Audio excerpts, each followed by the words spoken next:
आपकी आवाज भी सुन पा रहा हूँ, देख भी पा रहा हूँ आपको। जी, बहुत बहुत धन्यवाद।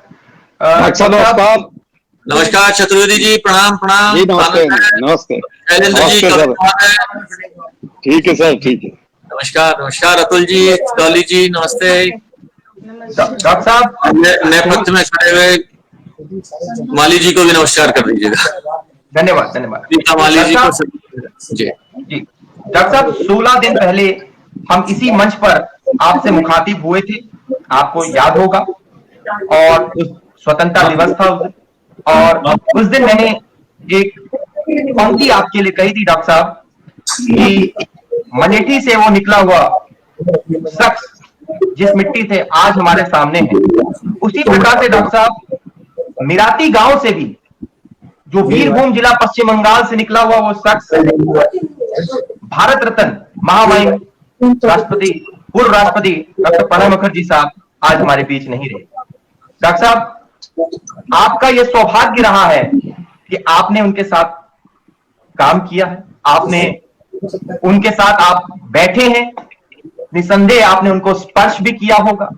डॉक्टर साहब, कुछ स्मृतियां अगर हम सबको आप दे सकें कि डॉक्टर साहब हम सब क्या सीख सकते हैं, और आपके माध्यम के आपकी अध्यक्षता में हमारे तमाम संसदीय क्षेत्र लोकसभा गौतम बुद्ध नगर में जिस प्रकार से आप हमेशा भाव का, सदैव सेवा का जो आप बात की बातें करते हैं इस युवा प्रदेश में, वो हमारे डॉक्टर प्रणब मुखर्जी भी कहा करते थे। तो निस्संदेह ये तो स्पष्ट है कि जिस प्रकार से आपने उनसे सीखा और आप हम सबको सिखा रहे हैं और आपके नेतृत्व में हम सब आगे बढ़ रहे हैं। डॉक्टर साहब, कुछ पुरानी स्मृतियां आप हमसे साझा कर सकें और हमें क्या ऐसे दिशा निर्देश दीजिए जो हम आगे इस चीज को ले चले। डॉक्टर साहब, ओवर टू यू। प्रणब दा का सार्वजनिक जीवन, राजनीतिक जीवन जो वास्तव के अंदर हम सबके लिए प्रेरणा का स्रोत था, शुचिता पारदर्शिता का वह जीवन जो करोड़ों देशवासियों ने विश्व के लोगों के लिए एक प्रेरणा का स्रोत बन गया। और कहते हैं प्रेरक चरित्र प्रेरणा का स्रोत होता है। मेरा उनसे एक बहुत करीबी का रिश्ता रहा। मेरे राजनीतिक जीवन की शपथ माननीय नरेंद्र मोदी जी के नेतृत्व में जब 2014 में सरकार बनी और उस मंत्री पद के अंदर शपथ दिलाने का काम माननीय प्रणब दा ने किया, मुझे मंत्रालय मिले संस्कृति और पर्यटन। संस्कृति से उनका बहुत करीबी का लगाव था। संस्कृति मंत्री रहते हुए मैंने लगातार उनको, चाहे वो पर्यटन पुरस्कार हो, चाहे वो संस्कृति के विभिन्न कार्यक्रम हो, करीबन 15 कार्यक्रमों में मैंने उनके साथ मंच साझा किया। मेरी हैसियत तो नहीं थी कि मैं उनके बराबर में बैठ सकूं, लेकिन इतने बड़े कद के व्यक्ति के साथ रहकर राष्ट्रपति भवन में जब भी मैं गया, परिवार भाव से जब पहली बार मैं गया तो उन्होंने कहा अगली बार अकेले मत आना, पत्नी उमा को साथ लेकर आना। ऐसा उनका भाव था। मेरा उनसे और भी कुछ लगाव रहा। जिस 13 ताला का तालकटोरा मकान तालकटोरा रोड में मैं आज रह रहा हूं जी,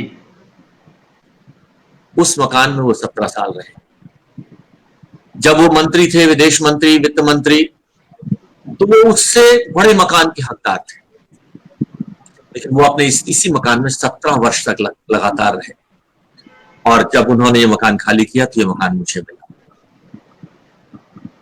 राष्ट्रपति के पद से अमुक्त होकर जब वो वापस घर आ रहे थे तो उन्होंने जो घर पसंद किया वो 10 राजाजी मार्ग था।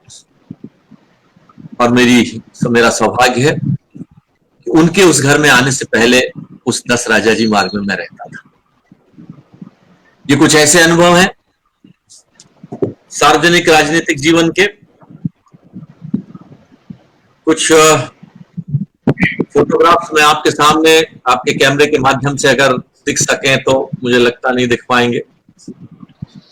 जी जी, हम थोड़ा देख पा रहे हैं। जी, देख पा रहे हैं जी डॉक्टर। ये देश भर के चुनिंदा कलाकारों के साथ एक देश भर के चुनिंदा कलाकारों का राष्ट्रपति भवन में राष्ट्रीय पर्यटन पुरस्कार जो हमने देश के लोगों को दिया, तो राष्ट्रपति जी के साथ ये शायद विज्ञान भवन का होगा डॉक्टर साहब, ये विज्ञान भवन का है जी।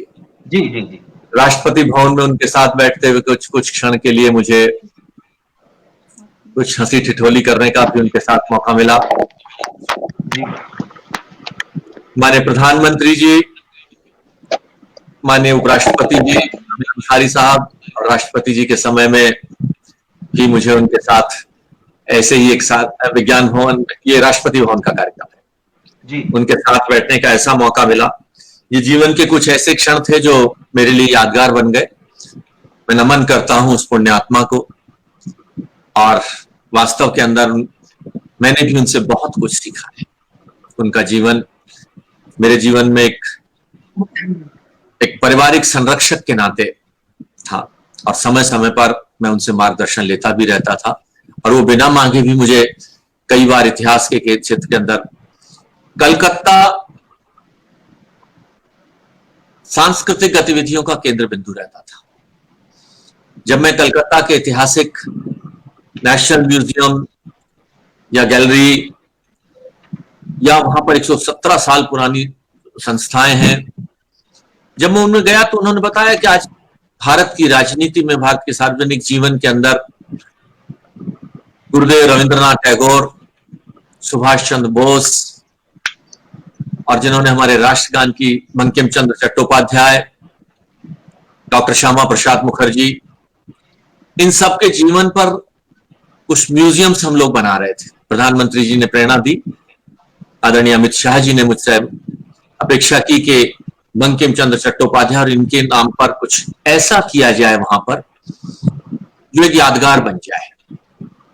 मुझे खुशी है कि ये चारों म्यूजियम, श्यामा प्रसाद मुखर्जी, बंकिम चंद्र चट्टोपाध्याय, गुरुदेव रविंद्रनाथ टैगोर और सुभाष चंद्र बोस पर बनाने का मेरे मंत्री पद काल के अंदर एक मौका मिला, और उसकी स्क्रिप्ट में प्रणब दा ने बहुत बड़ा रोल अदा किया, मुझे मार्गदर्शन किया।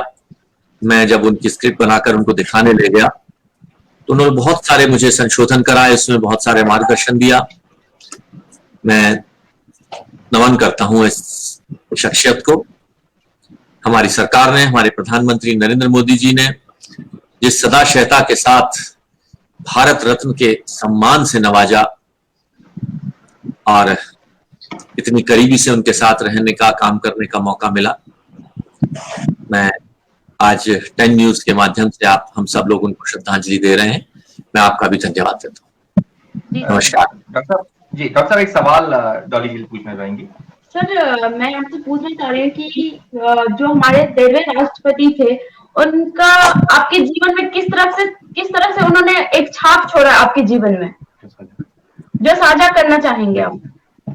देखिए, आप देख रहे हैं कुछ फोटोग्राफ्स के माध्यम से मैंने दिखाया है।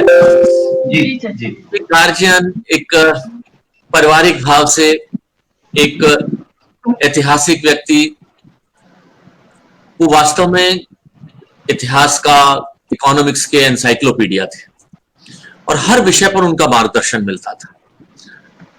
और माननीय प्रधानमंत्री जी ने भी कहा, हम सब लोगों के दिल में भी एक इच्छा सी रहती थी कि अगर वो देश के प्रधानमंत्री रहे होते कुछ समय, सभी उच्च पदों पर वो सुशोभित रहे, राष्ट्रपति जैसे गरिमामयी पद पर वो सुशोभित रहे, और वास्तव में वो एक पिता के समान थे, एक गुरु के समान थे, एक साथी सखा के समान, कभी कभी ठिठोलियों के रूप में उन्होंने मुझे मार्गदर्शन दिया। विभिन्न रूपों में उन्होंने मुझे प्रेरणा दी। जी डॉक्टर साहब, एक अगर आप अनुमति दें तो एक मैं अपोलॉजी आपसे करना चाहूंगा वर्चुअल मंच के माध्यम से। मुझे जानकारी नहीं थी उस समय, तो अगर अनुमति दें, ये कि हास्यास्पद है, मेरे साथ भी ये घटना रही और जो आपसे भी जुड़ी हुई है और डॉक्टर प्रणब मुखर्जी साहब से भी जुड़ी हुई है, अगर अनुमति दें डॉक्टर साहब तो। हाँ बताइए अतुल जी। अगर कोई शिष्टाचार और हमारी सामाजिक व्यवस्था के खिलाफ नहीं है तो आप उसे सार्वजनिक रूप में बोल सकते हैं। जी जी डॉक्टर साहब, आप उस समय नोएडा के विधायक हुआ करते थे। मैं 2014 से पहले की बात कर रहा हूं, अगर मेरी स्मृति ठीक है तो डॉक्टर साहब, मैं उस समय, डॉक्टर साहब सुन पा रहे हैं मुझे? जी मैं सुन पा रहा हूँ, देख भी पा रहा हूँ। जी डॉक्टर साहब, ये बहुत ही एक बड़ा विचार और बड़ा हृदय है डॉक्टर प्रणब मुखर्जी जी का कि उस समय मुझे जानकारी नहीं थी, क्योंकि अब तो मैं स्थापित हुआ हूँ 3.5 साल पहले नोएडा में। उस समय जानकारी नहीं थी, तो नोएडा में मैं काम करने आता था, सेक्टर 1 में, दिल्ली से आता था। तो वहां पर कुछ सड़क की थोड़ी सी समस्या थी, वहां पे मरम्मत नहीं हो पा रही थी, तो मुझे आइडिया नहीं था। और हमारे राष्ट्रपति साहब उसमें 2012 में उसमें निर्वाचित होकर आए थे। तो हमने सुना था डॉक्टर साहब, डॉक्टर प्रणब मुखर्जी साहब की काफी ये शिकायतें लेते हैं इस प्रकार से। तो मैंने भी एक उनसे, विश्वास मानिए कि एक पत्र लिखा मैंने उनसे कि क्या हमारी ये सड़क किसी प्रकार से बन सकती है। डॉक्टर साहब, मुझे बताते हुए बड़ा हर्ष है कि मेरे पास वो लेटर पड़ा हुआ है, कभी आपसे मुलाकात होगी तो मैं अवश्य साझा करूंगा।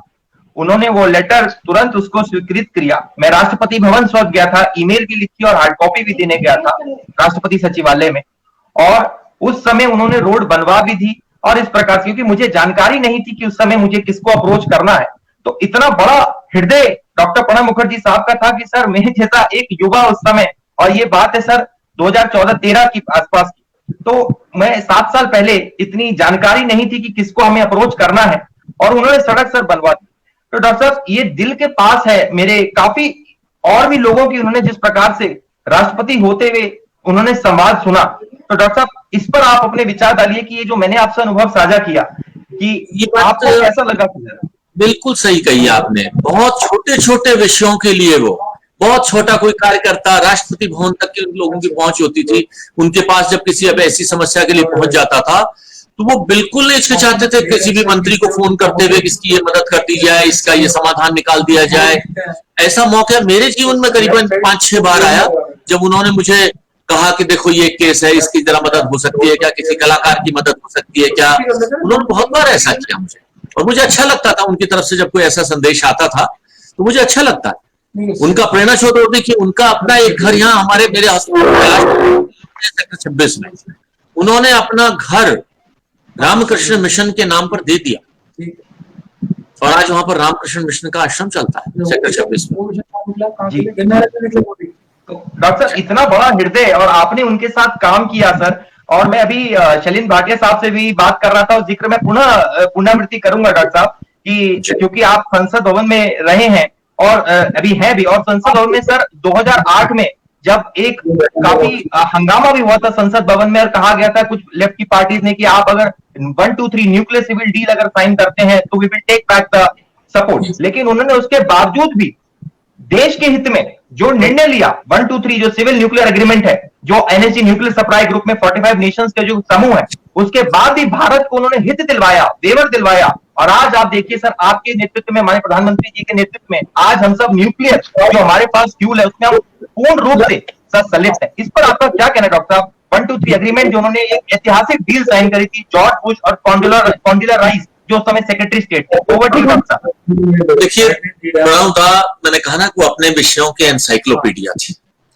और हर विषय पर उन्होंने पार्टी लाइन से ऊपर उठकर सलाहें दी है, अपना स्टैंड लिया है, कांग्रेस की सरकारों को बहुत बार मार्गदर्शन दिया है, कई बार संवैधानिक क्राइसिस होते होते बचाया है उन्होंने, और प्रधानमंत्री जी ने उनके उस गुण को पहचानते हुए राष्ट्रपति पद पर भी उन्होंने पूरी सम्मान दिया प्रधानमंत्री जी ने।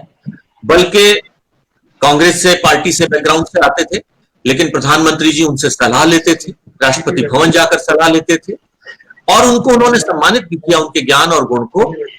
उन्होंने राष्ट्रपति पद से हटने के बाद भी उन्होंने उनको भारत रत्न से सम्मानित किया, और उस डील में जो उनका योगदान रहा वो तो अविस्मरणीय है, पूरा देश नहीं पूरा विश्व जानता है।